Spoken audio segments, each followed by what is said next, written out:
First impression is the best impression. ആദ്യ മതിപ്പ് മികച്ച മതിപ്പാണ് എന്ന് നാം പറഞ്ഞു കേട്ടിട്ടുണ്ട്. ആയതുപോലെ you never get a second chance to make a good first impression. ആദ്യത്തെ നല്ല മതിപ്പുണ്ടാക്കാൻ നിങ്ങൾക്കൊരിക്കലും രണ്ടാമത്തെ അവസരം ലഭിക്കില്ല എന്നും കേട്ടിട്ടുണ്ട്. ഒരു ജോലിക്കുള്ള ഇൻ്റർവ്യൂവിനായി പോകുമ്പോൾ തൊഴിലിടങ്ങളിലെ മാനേജരെ അല്ലായെങ്കിൽ ബോസിനെ ആദ്യമായി കാണുവാൻ പോകുമ്പോൾ, ഒരു പെണ്ണ് കാണൽ ചടങ്ങിന് പോകുമ്പോൾ, അങ്ങനെ ജീവിതത്തിലെ അതിപ്രധാനപ്പെട്ട മേഖലകളിലേക്ക് നാം കാൽവയ്ക്കുമ്പോൾ നല്ലൊരു മതിപ്പുണ്ടാക്കാൻ നാം ഏവരും ശ്രദ്ധിക്കുന്നു. നാം കാഴ്ചവെക്കുന്ന ആദ്യ മതിപ്പായിരിക്കും നിർണായകമായ കാര്യങ്ങൾക്ക് തീരുമാനങ്ങൾ എടുക്കുവാനുള്ള വേദിയായി മാറുന്നത്. എന്നാൽ ആത്മീയ ജീവിതത്തിൻ്റെ കാര്യത്തിൽ ആദ്യ മതിപ്പിനേക്കാൾ അവസാനത്തെ മതിപ്പാണ് സർവപ്രധാനം. നല്ല കാഴ്ചപ്പാടോടുകൂടി ആത്മീയ ജീവിതത്തിൽ ഇറങ്ങിത്തിരിച്ച അനേകർക്ക് ഒടുവിൽ വല്ലാത്ത അന്തമാണ് ഉണ്ടായിട്ടുള്ളത്.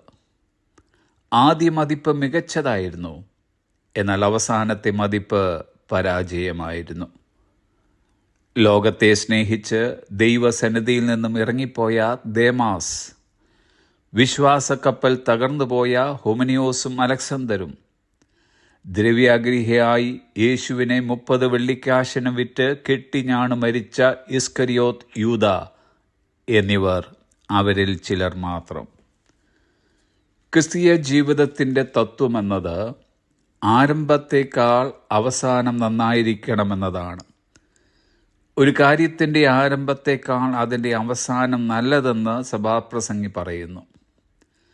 ഒരുപക്ഷെ നമ്മുടെ ആത്മീയ ജീവിതത്തിലെ ആദ്യ സമയത്ത് മികച്ച മതിപ്പുണ്ടാക്കുവാൻ കഴിഞ്ഞു കാണുകയില്ലായിരിക്കാം.